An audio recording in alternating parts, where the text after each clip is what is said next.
Hey team, welcome back. Hope everybody's doing well. Today, we're going to discuss having difficult conversations in the workplace. As a leader, a manager, an aspiring manager, difficult conversations is one of the hardest parts of being an effective manager in the workplace.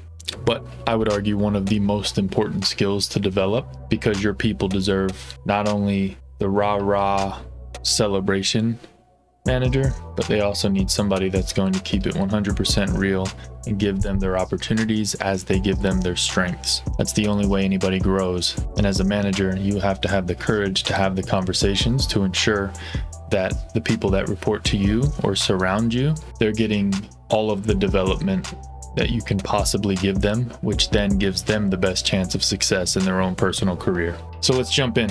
As a manager, it's essential to have these conversations to address performance issues and ensure your team is meeting expectations. As mentioned, these conversations can be challenging and uncomfortable. In this video, we'll be discussing some best practices to help you navigate these difficult conversations successfully.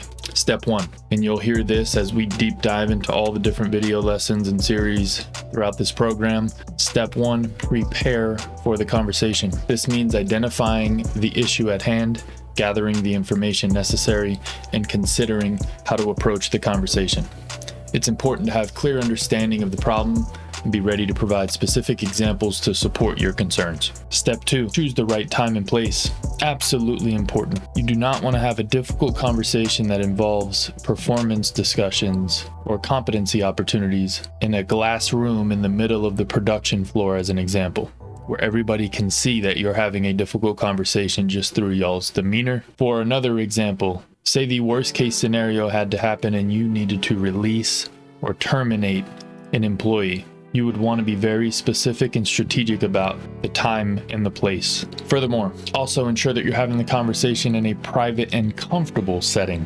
This will allow for more open and honest conversation. Another example, in some organizations, termination protocols are followed almost identically, meaning if a particular room is typically used for terminations and that is a widespread understanding, and you are not terminating but rather just having a difficult conversation with an employee, you do not want to schedule that room for your conversation. So be very strategic around picking the right time and the right place to have the conversation. Step 3, use active listening skills and techniques. During the conversation, use active listening techniques to ensure that you're understanding the team member's perspective.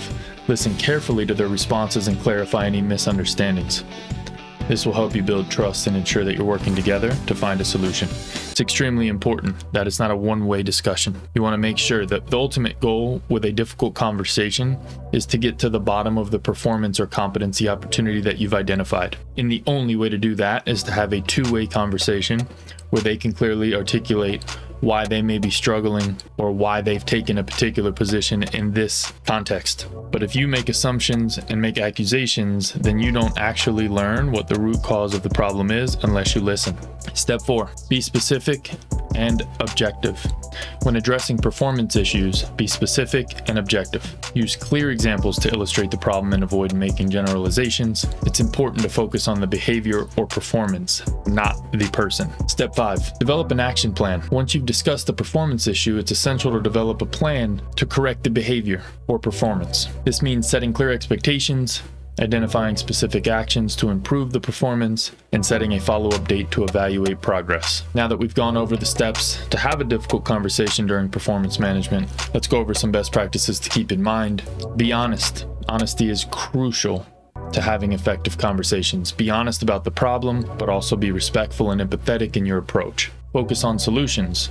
Instead of dwelling on the problem, focus on finding a solution. Work together with your team member to develop an action plan to improve that performance. Follow up. It's essential to follow up after the conversation to evaluate progress and provide feedback. This will help ensure that the team member is on track to meet expectations. Finally, provide support to your team member as they work through improvement plans. This may include providing resources, coaching, or additional training. Your objective as the leader is to provide overwhelming support to give your team member the best chance of success.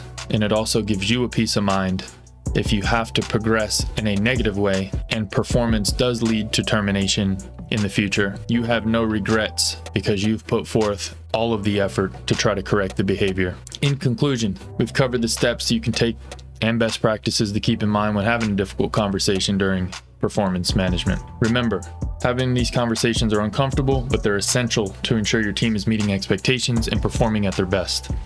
So go out there, prepare for the conversation, choose the right time and place, use active listening techniques, be specific, and develop an action plan. Thanks for watching, team.